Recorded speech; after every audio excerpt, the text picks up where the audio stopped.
Dr. Currie here.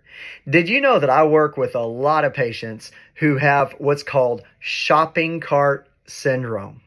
Okay, so what that means is that whenever someone has a compressed disc and then those joints jam up back here and then it pinches and chokes the nerves, then someone will lean forward. They'll get that shopping cart and they'll lean forward.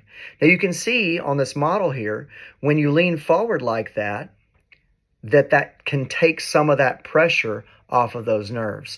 So oftentimes I'll meet with couples, and usually what will happen is that the wife is saying, Dr. Currie, I tell him he should just stand up straight, and he just won't do it. He just won't stand up. I tell him all the time, Dr. Currie, he needs to have better posture. He should stand up straight. But all he does is he just keeps leaning forward.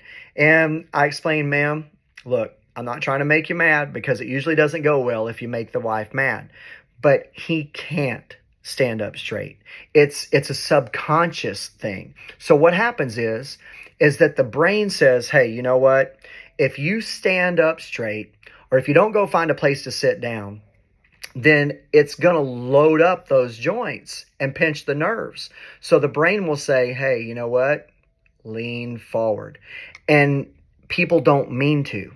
But then the greater problem that can come along with that is that the more people lean forward and give into that, then they can have to go and get a walker. So usually they first start using a cane, but then they can end up getting into having to using a walker, and that can throw the sense of balance off.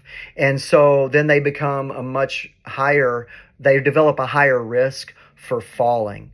And then, one of the number one causes of death in people who are over 65 years of age is injuries from a fall. And so that's why falling is a big deal. And so that's why when we turn back the clock and dial it back a little bit, understanding that when people start leaning forward to get relief from that pain, it can turn into stuff that's way more serious down the line. And that's why it's time to take action when you first start seeing this happen versus down the road hoping that it goes away on its own or that it gets better on its own, or then becoming reliant or dependent upon a walker.